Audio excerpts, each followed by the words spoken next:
Hattoki psixogigiyena degan fan bor. Bu fanda har kunlik insonning asabiyliklari, zo'riqishlari, stresslarini inson o'ziga qanaqa yordam berib, o'zini tanasidan chiqarishi mumkin, o'ziga qanaqa yengillik berishi mumkin.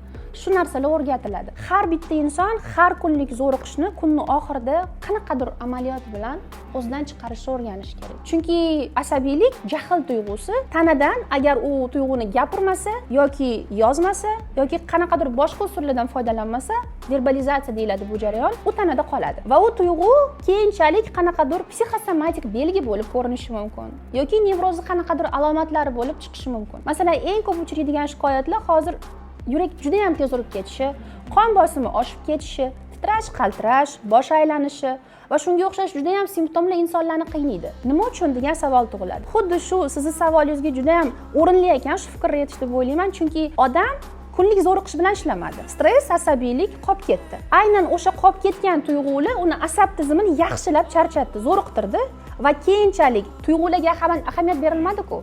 Endi tana gapirishni boshlaydi.